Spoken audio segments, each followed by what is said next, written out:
सत।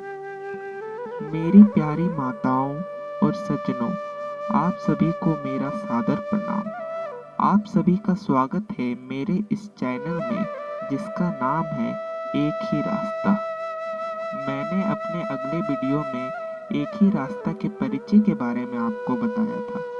अब मैं एक ही रास्ता पुस्तक के पहले अध्याय के कुछ मूल विषयों में चर्चा करूंगा, तो इसलिए ओम का नाम लेकर शुरू करते। ओम। तो चलिए शुरू करते हैं। सत्यमेव जयते, सदा सत्य की जय होती है।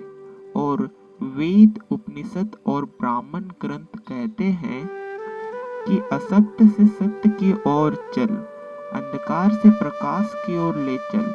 मृत्यु ना दे, अमृत दे हमको। परंतु यह मृत्यु जिससे हम बचना चाहते हैं क्या है? प्रत्येक वस्तु जो उत्पन्न होती है वह अवश्य नष्ट होती है। आपके लिए मृत्यु नहीं है, इसलिए इस मृत्यु का, जिसे हम मृत्यु कहते हैं, इसमें वर्णन नहीं है। मृत्यु का वास्तविक अर्थ है दुख, कष्ट, कलेश, बीमारी, गरीबी, भूख, व्यभिचार, दुराचार, अत्याचार, प्रतंत्रता, वीरता, कमजोरी, हार, घूस, ब्लैक मार्केट और इस प्रकार की दूसरी सब बातें। और अमृत का अर्थ है वे सभी वस्तुएं जो अच्छी है। भक्त इच्छित वस्तुओं की इच्छा से और बुरी बातों से बचने के लिए प्रार्थना करता है, तो कहता है मृत्यु ना दे, अमृत दे। इसी प्रकार अंधकार के बदले वह ज्योति मांगता। अभी हम यहाँ आए तो अंधेरा था। पता लगा कि बिजली का तार चला गया है। सब लोग चिंता में थे। तार लग गया, रोशनी आ गई, तो सबके हृदय में प्रसन्नता आ गई। झूठ अंधकार भी है, मृत्यु भी है, सत्य रोशनी भी है, अमृत पूरे होने, इस इच्छा के पूरे होने का एक ही रास्ता है। इस रास्ते को मुझे आपके सामने रखना है। आने वाले 7 दिनों में आप बार बार इस एक ही रास्ता का वर्णन सुनेंगे। संसार आज विनाश की ओर जा रहा है। एक से बढ़कर एक ऐसे हथियार बनते हैं जो अधिक से अधिक विनाश कर दे। चिल्लाते हुए लोग दौड़े जाते हैं, बचाओ बचाओ। दुनिया का प्रत्येक दार्शनिक, विचारक, राजनीतिज्ञ, विद्वान और नेता इस चिंता में है कि संसार को विनाश से कैसे बचाया जाए। प्रत्येक शासन, प्रत्येक शक्ति चाहती है। वह क्या चाहती है? वह शांति चाहती है। मन ही मन में चाहे वह और योजनाएं बनाते हो। बस्ती प्रत्येक व्यक्ति शांति की बात करता है, विनाश से बचने की चिंता व्यक्त करता है। इनके बाहर कुछ और है और अंदर कुछ और। इसलिए विनाश से बचने की जितनी बातें वे करते हैं, विनाश का अंधकार उतना ही सहता है। ये अंदर सत्य नहीं है, इसलिए अमृत नहीं है, ज्योति नहीं है। वेद भगवान स्पष्ट कहते हैं, जो आत्मा को देने वाला, बल को देने वाला परम सत्य है, जिसकी छाया अमृत है, जिसकी उपासना करने से ही सबसे बड़ा काम है। इसी से दुनिया परे हट गई है।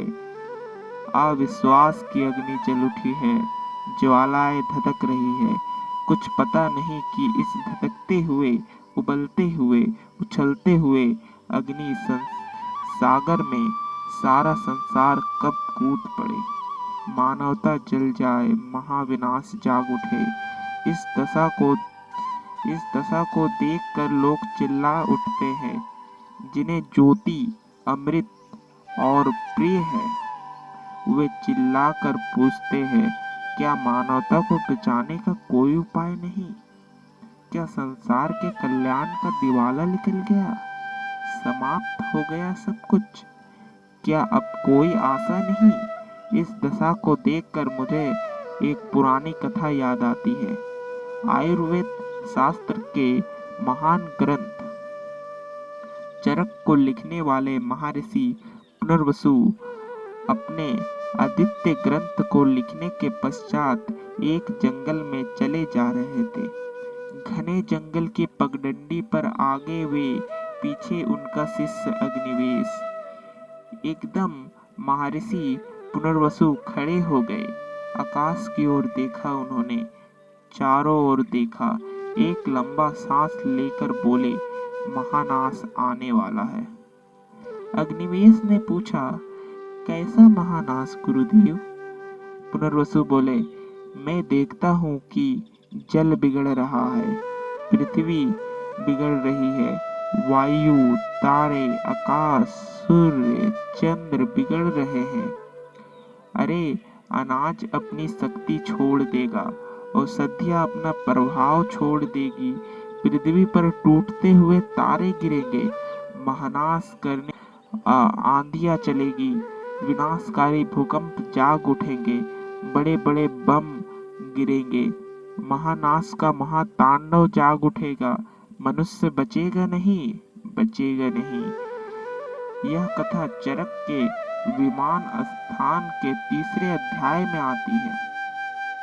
इसमें लिखा है कि अग्निवेश ने जब यह भयानक भविष्यवाणी सुनी तो हाथ जोड़कर कहा, गुरुदेव, आप यह भयभीत करने वाली भविष्यवाणी क्यों कह रहे हैं?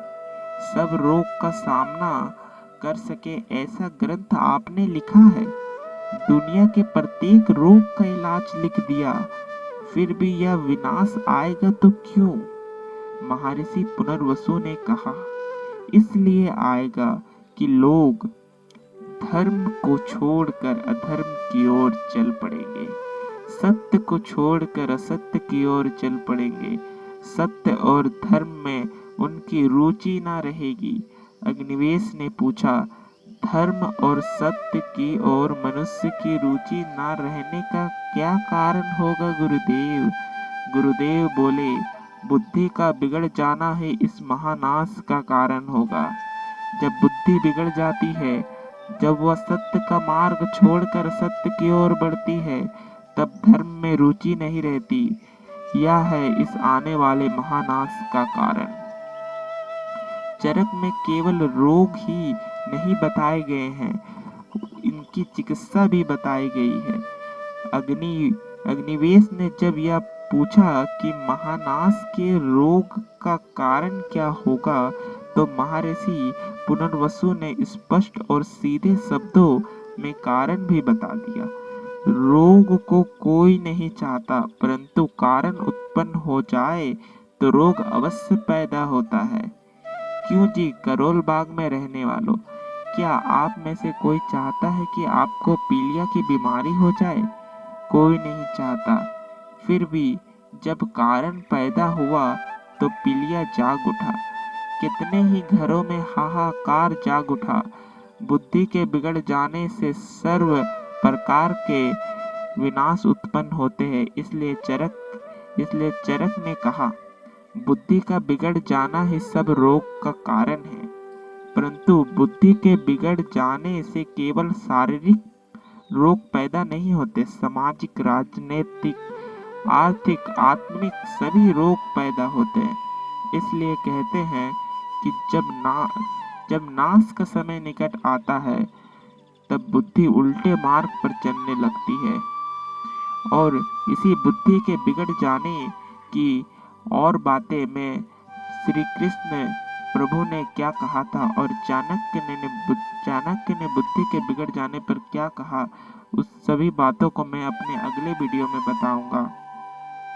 इसलिए मेरे चैनल से जुड़े रहकर आप उस ज्ञान की प्राप्ति करेंगे जो निश्चय ही आपको आपके लक्ष्य को प्राप्त करने में सहायता करेगा। इसलिए मेरे चैनल से जुड़े रहने और सब्सक्राइब करने के लिए आप सभी का बहुत बहुत धन्यवाद।